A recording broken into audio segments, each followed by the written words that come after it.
بسم اللہ الرحمن الرحیم۔ معزز خواتین و حضرات اور پیارے طلباء، آج ہم کلاس 12 کی لازمی اردو کا جو مضمون ہے اس کا سبق نمبر 1 پڑھیں گے۔ یہ جو سبق نمبر 1 ہے یہ علامہ شبلی نعمانی نے تحریر کردہ ہے اور اس کا نام ہے مناقبات عمر بن عبدالعزیز رضی اللہ تعالیٰ عنہ۔ مناقبات کا مطلب ہے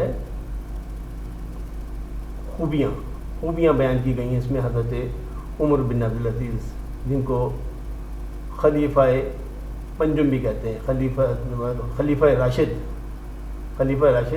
پنجم میں 5ویں خلیفہ راشد بھی کہا جاتا ہے۔ یہ کتاب، یہ جو مضمون ہے یہ تو آپ کے سلیبس کی کتابوں میں موجود ہے۔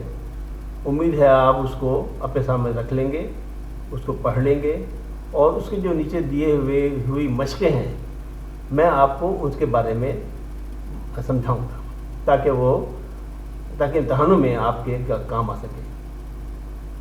تو یہ جو مشق ہے اس میں سوال نمبر 1 تھا کہ مدر ذیل جملوں کی وضاحت کیجیے، جواب 3 سطروں سے زائد نہ ہو۔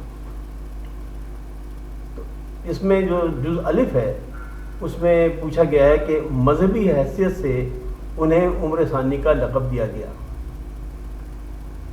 تو جواب اس کا جواب ہے وہ 3 سطروں والا، وہ یہ ہوگا کہ حضرت عمر بن عبدالعزیز کیونکہ مذہبی شاعر پر سختی سے کاربند تھے اور حضرت عمر بن خطاب رضی اللہ تعالیٰ عنہ کی طرح انتہائی سادہ زندگی گزارتے تھے، بیت المال سے اپنے لیے کوئی اضافی رقم یا حکمران ہونے کی وجہ سے کسی اضافی یا ترجیحاتی سلوک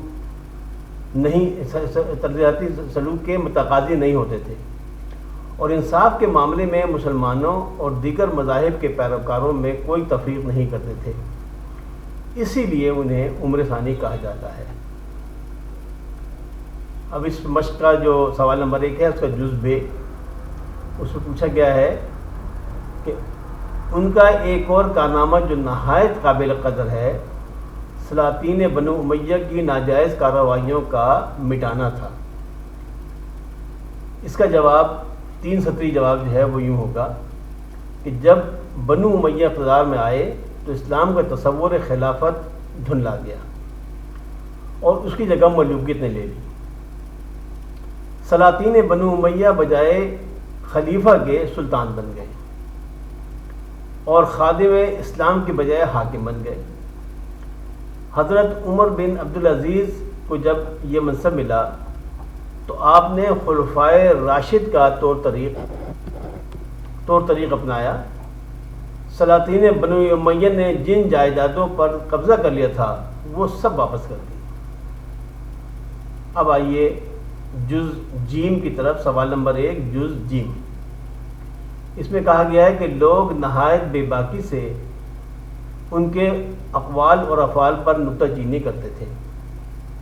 اس کا جواب اس مضمون کے مطابق جو بنتا ہے وہ یہ ہوگا، سلاطین بنو امیہ کے جس طرز حکمرانی نے اسلام کو نقصان پہنچایا وہ یہ تھا کہ لوگوں کے حق آزادی اور حق گوئی کو سلب کر لیا۔ حضرت عمر بن عبدالعزیز نے عنان حکومت سنبھالتے ہی حکم جاری فرمایا کہ ان کے سامنے ہر شخص کو سچ بات کہنے کی مکمل آزادی ہے اور جو بھی حکومتی اہلکار کسی کو اس کے اظہار سے روکے گا تو اس کو سخت سزا دی جائے گی۔ اس کا نتیجہ تھا کہ لوگ نہایت بے خوفی سے تنقید کرتے تھے۔ اب آئیے سوال نمبر 1 کے جز دال کی طرف۔ اس میں پوچھا گیا کہ حضرت عمر بن عبدالعزیز کی حکومت اور سلطنت کا اصل اصول مساوات اور جمہوریت تھا۔ اب اس کا ہم نے 3 سطری جواب لکھنا ہے۔ اس کا جواب یہ ہوگا کہ حضرت عمر بن عبدالعزیز اپنے زمانے حکومت میں مساوات و جمہوریت کے اصولوں پر کار فرما رہے۔ بادشاہ سمیت کسی کو کسی پر ترجیح حاصل نہیں تھی۔ حضرت عمر بن عبدالعزیز صرف نہ صرف حکومتی امور بلکہ اپنی ذاتی زندگی میں بھی ان اصولوں پر کاربند رہے۔ وہ عام مسلمانوں کے لیے قائم لنگر خانے میں کھانا کھاتے، لیکن اپنے کھانے کا 1 دینار روزانہ لنگر خانے کو بطور معاوضہ بھجوا دیتے۔ یہ جناب سوال نمبر 1 مکمل ہو گیا۔ اب سوال نمبر 2، اس میں محاورات کا استعمال ہے۔ اس میں جو محاورے ہیں اس کے بارے میں کہا گیا کہ درج ذیل محاورات کو اپنے جملوں میں استعمال کریں۔ وہ کیا ہے محاورے؟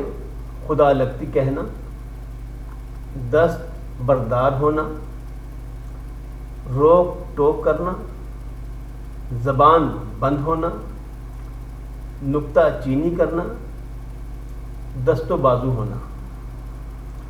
اب ان کے ہم جوابات دیں گے، ان محاوروں کو فقروں میں استعمال کریں گے۔ تو پہلا محاورہ ہے خدا لگتی کہنا۔ اس کا فقرے میں استعمال اس طرح ہوگا کہ خدا لگتی کہنا، کیا آپ کو اس بات میں کوئی خرابی دکھتی ہے؟ اب دوسرا محاورہ ہے دست بردار ہونا۔ اس کو جملے میں جو استعمال کریں گے اس محاورے کو، وہ کچھ یوں ہوگا، میں آج اپنے حق سے دست بردار ہوتا ہوں۔ اس کے بعد جو محاورہ ہے وہ ہے زبان بند ہونا۔ اس کا فقرے میں استعمال یوں ہوگا، عوام الناس کی زبان بندی آمریت کی نشانی ہے۔ اس کے بعد جو محاورہ ہے وہ ہے نکتہ چینی کرنا۔ اس کے لیے جو جملہ ہوگا جو اس میں ہم نے استعمال کرنا ہے وہ کچھ یوں ہوگا، نکتہ چینی کرنا جمہوریت کا حسن ہے۔ اگلا محاورہ ہے دست و بازو ہونا۔ اس کے لیے جو جملہ ہے وہ یوں ہوگا، ایک سچا مسلمان اپنے دوسرے مسلمان بھائی کا دست و بازو ہوتا ہے۔ اب آئیے سوال نمبر 3 کی جانب۔ سوال نمبر 3 میں خالی جگہوں کو پر کرنا ہے، اور پوچھا گیا کہ سبق کے حوالے سے درست لفظ کی مدد سے خالی جگہ پر کریں۔ تو اس میں جناب اس نے ہر فقرے میں خالی جگہ دی ہوئی ہے، اس کے آگے 3 چوائسز ہیں، یعنی تین چیزیں لکھی ہیں جن میں سے آپ نے کوئی ایک جو مناسب ترین چیز لفظ ہے یا جو بات ہے اس کو اس خالی جگہ میں آپ نے تحریر کرنا ہے۔ اس کا جز الف ہے، عمر بن عبدالعزیز مذہب کی ڈیش تھے، اور 3 چوائسز کیا ہیں؟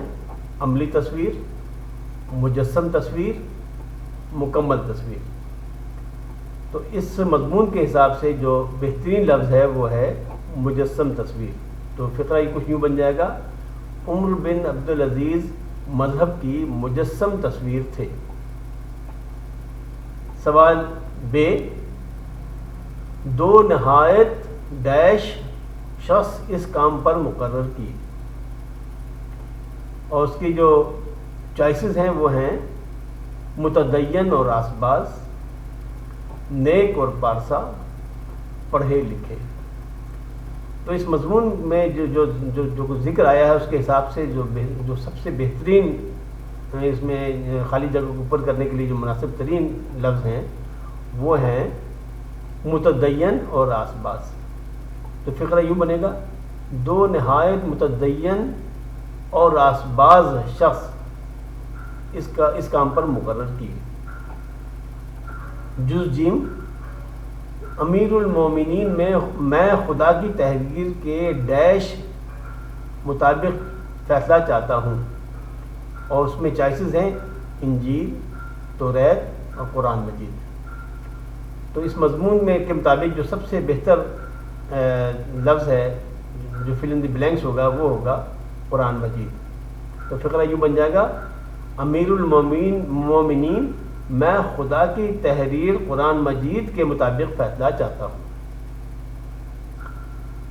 اب آئیے اگلا جز دال، اس میں وہ کچھ یوں ہے کہ عمر بن عبدالعزیز نے جب وفات پائی تو کل ڈیش دینار چھوڑے، اور ان کی جو 3 چوائسیز ہیں وہ ہیں 17، 70، 17,000۔ تو جو سب سے مناسب اس میں جو فل ان دی بلینکس ہوگا وہ ہوگا 70، کیونکہ اس مضمون میں یہی تحریر ہے۔ تو اس کے حساب سے جب فقرہ بنے گا وہ یوں ہوگا، عمر بن عبدالعزیز نے جب وفات پائی تو کل 17 دینار چھوڑے۔ اس کے بعد جز ہی ہے، اس میں جو فقرہ ہے وہ کچھ یوں ہے کہ عمر بن عبدالعزیز نے کہا، میں قیامت کے سوا اور کسی ڈیش سے نہیں ڈرتا۔ اب اس ڈیش میں کے لیے جو 3 چوائسیز دی ہیں وہ ہیں دن، شخص اور بات۔ تو جو مناسب ترین لفظ ہے وہ ہے دن۔ تو فقرہ یوں بن جائے گا کہ عمر بن عبدالعزیز نے کہا، میں قیامت کے سوا اور کسی دن سے نہیں ڈرتا۔ تو جناب یہ آج کا سبق مکمل ہوتا ہے۔ اب انشاءاللہ اگلا سبق جو اسکیجول ہے ہمارا اس کے مطابق آپ کو آپ کی خدمت میں پیش کیا جائے گا۔ اللہ حافظ۔